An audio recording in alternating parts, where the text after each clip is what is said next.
Hi, I'm kNN KC for tutsplus.com. In this lesson, we're going to be looking at the k-nearest neighbor algorithm. K-nearest neighbor is a very simple algorithm. It's easy to understand, and it has an improvement that really helps perform much better. We'll start by introducing the nearest neighbor algorithm, and then show how the k-nearest neighbor improves that. Consider we have this data set here on the right, where we've got GPA plotted against interest in Mythbusters.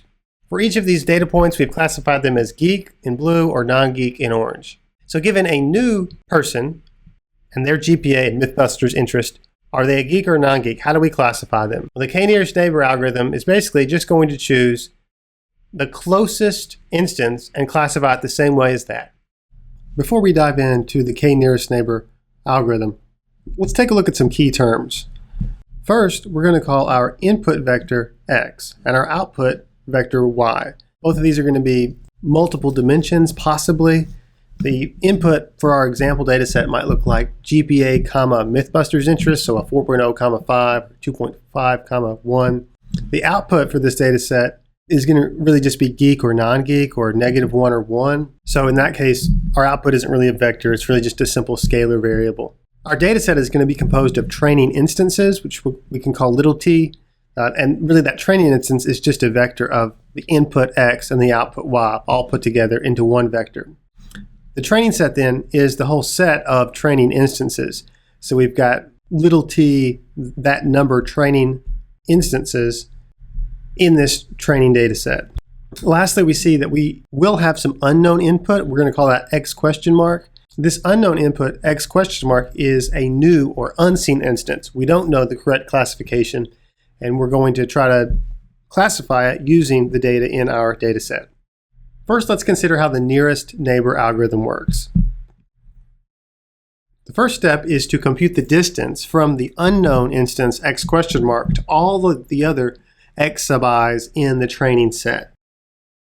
Then we'll just find the training instance with the smallest distance to the unknown instance. We're going to call this t sub c for closest.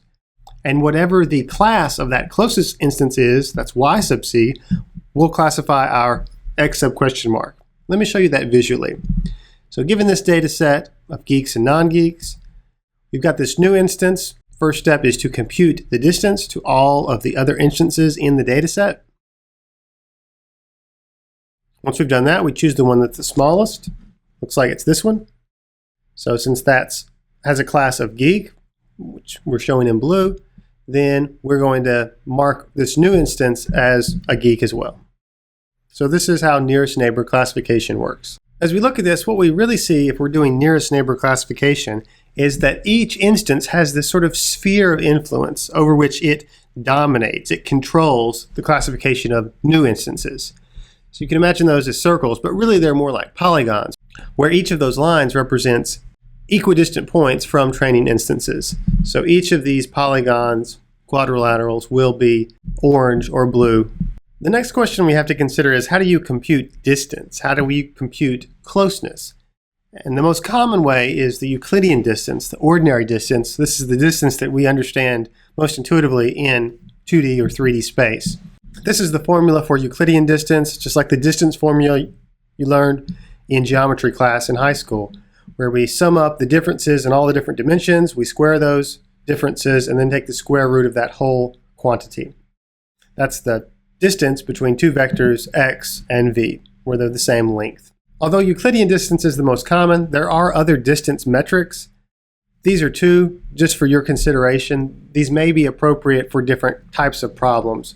The first is the Manhattan distance, which is the sum of the absolute differences between all of the different components of the vector. So in this case, instead of squaring it, we just take the absolute value of the difference and sum those up and take the square root. That's the Manhattan distance. The Chebyshev distance is the maximum difference in any dimension. So that means we look through all of the differences along every dimension and we return whichever one is the biggest. These are two other distance measures that may be appropriate in different scenarios. They definitely change how nearest neighbor will operate based on the distance definition. Next, let's consider a problem that may arise using nearest neighbor.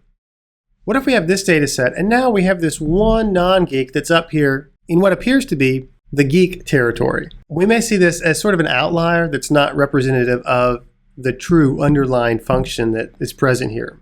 Well, what happens if we have this new instance, this new unseen instance?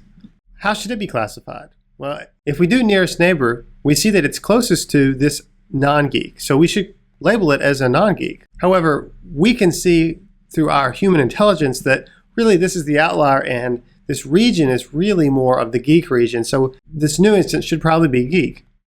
So the problem here is that nearest neighbor is sensitive to noise.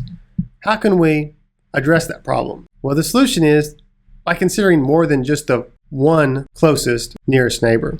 What if, for example, we use the 3 closest neighbors instead of the 1, and then just take a majority vote of the classifications? So in this case, we're going to choose k equal to 3 and consider 3 nearest neighbors. For this example, there's 1 non-geek, 1 geek, and 1 geek. Although there's a non-geek here, he gets outvoted 2 to 1.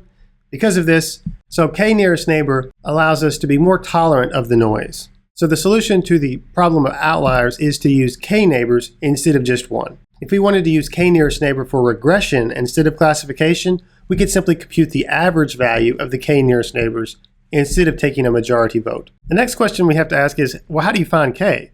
So k is an important value to this algorithm. How do we find it? Unfortunately, the best way of finding it is through trial and error.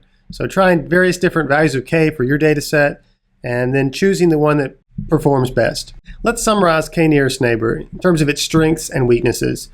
K nearest neighbor is simple, it's easy to understand and implement, and it actually can be highly accurate if you have enough data. It does have this insensitivity to outliers if we choose an appropriate value of k, and it's kind of nice that it's adaptable. That is, we can change how the algorithm works by changing k, but we have to do that manually. The weaknesses are we have to find a good k, and that may take some time, some tweaking. The bigger issues are, though, the memory overhead and the computational overhead.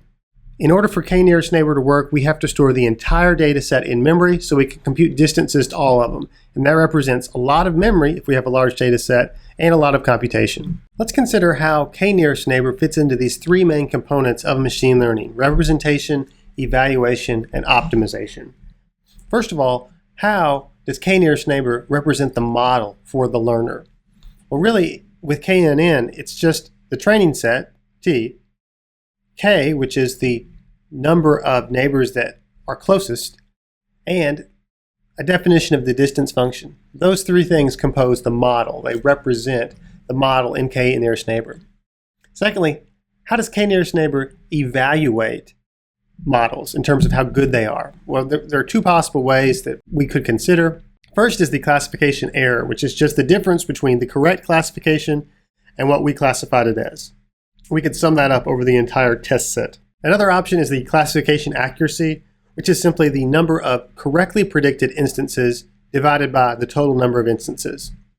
Thirdly, how do we optimize our models in k nearest neighbor? Well, basically that just comes down to tweaking the value of k to find the best value that will produce the best results from the model. So this has been a look at k nearest neighbor, which is a classification and possibly regression algorithm. It's a type of supervised learning. I'm Keenan Casey for Tuts Plus. Thanks for watching.